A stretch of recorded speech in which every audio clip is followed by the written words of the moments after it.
They'll ignore it until it's a crisis. Podcast.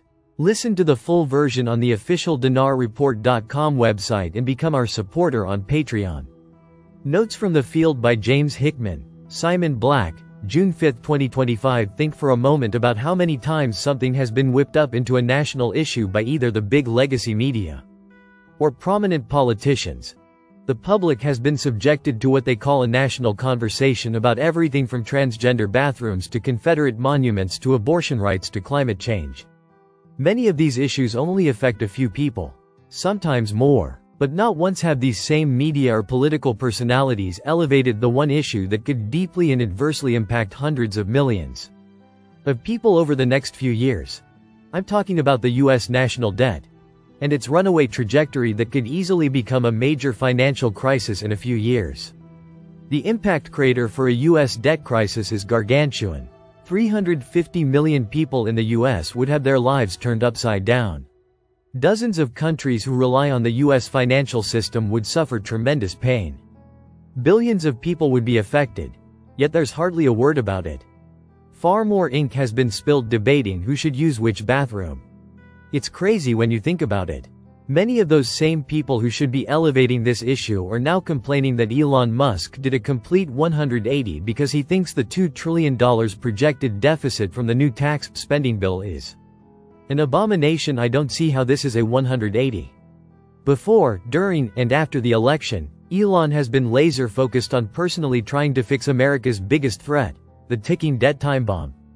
His message hasn't changed. And the guy sacrificed plenty of time, money, and reputation to personally try and stop the catastrophe that will come if these deficits aren't dealt with. At least a few other prominent voices are finally echoing Elon's warning. Like Jamie Dimon, CEO of the world's biggest bank. That's progress. Because the legacy media sure as hell won't start this conversation on its own. And that's exactly why it's hard to imagine we'll hit the critical mass of voters needed to force politicians to do the right thing and tackle the deficits. That's what we dig into in today's episode. We break down how even supposedly serious financial media, like the Wall Street Journal, refuses to report on just how dire this situation really is. One recent piece from the Journal even mocked people for buying gold to protect themselves from the obvious outcome of inflation. This is utterly hilarious, of course, given that gold has been one of the world's best performing asset classes for this entire century. But, hey, to the Journal, I guess we're all just a bunch of idiots.